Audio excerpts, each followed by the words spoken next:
Today I thought to read half an extract, half of a short story novel. I've had a number of them published, but this one wasn't published.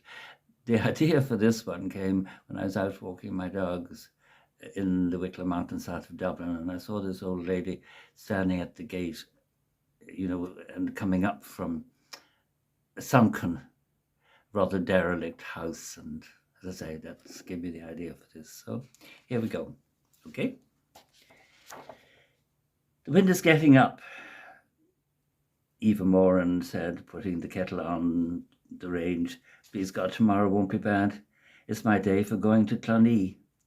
I mustn't forget to call in and ask Tommy to bring some logs and turf. I should have done it last week, but now there's barely enough turf in the range. No paraffin either. Will you listen to that wind? It's getting worse. It's been a queer old day. Warm like spring. Not natural. Not at this time of the year.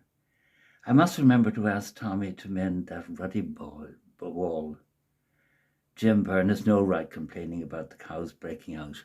No right at all. They have to eat, I told him, for the field they're in is no more than a bog after the rain we've had this past month. And the Lord only knows where the sheep have disappeared off to. I'll have to get up early and find them and count them too before going to Clonee. Dearie me, it's getting harder and harder to get through the work these days. And it's lazier and lazier you two are getting. At least your company. It's lonely here in the valley. I don't see a soul until I go to Clonee, except for Jim Byrne, that is, and who wants to see him? Do you two miss Dad? He was a good old age. 92 he'd have been had he lasted. Hard to believe he's gone 2 years last Christmas Eve. Hard to believe, too, that another Christmas has come and gone. Listen, the wind is getting worse. Bad cess to it. It's colder, too. I'm off to my bed. Couldn't be bothered frying myself anything. Bad cess to it. You two wouldn't miss a meal, would you? Ava glanced up at the two mongrel dogs asleep in front of the range. I'll fill my hot water bottle and bring a mug of tea with me. Please God, I'll have more energy tomorrow. I must see that wall. Drat that Jim Byrne. Without doubt, Moycullen is one of the most isolated valleys in County Wicklow. It's a beautiful valley, though. The high mountains slopes are cloaked with a mixture of pine and heather and bracken that shines silver in summer and glows red in autumn. Lower down the slopes, sheep and cattle dot the stone-walled fields. Lower still, ash trees and proud oak gathered close to the bank of a busy stream that gurgles over moss-covered rocks. Once upon a time, the valley was dotted with farms too, but alas, no community survives the leaving of its young. Eva Moran's farm lies in the shadow of the mountains with the result that the land is poor, the house cold and damp. The yard is never clear of mud, except for a few weeks during the hot summer.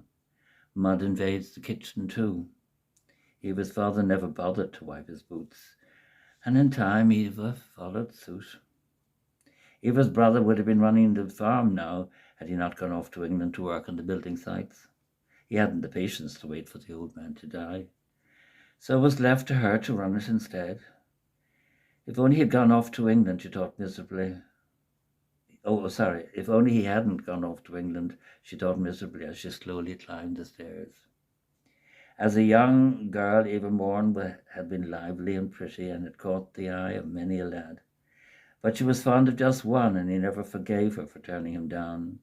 She never told him the truth, which was that her father wouldn't hear of her marrying. Who's there to help me now that your brother scuttled off? Was his reply when she told him. After that, he wouldn't even allow her to go to the weekly dances in Clonee. Wouldn't allow her out of his sight for a single moment. But he wasn't a bad father, she had to grudgingly admit. They got off well enough in time. Ensconced in the warm bed, Eva scowled, remembering how her brother had given out about the state of the house and the farm when he returned for their father's funeral. She had wondered why he hadn't bothered coming until it dawned on her he had expected to inherit the farm. But it had been left to her, and she was looking forward to seeing him again and meeting him and his wife and children, but he came on his own.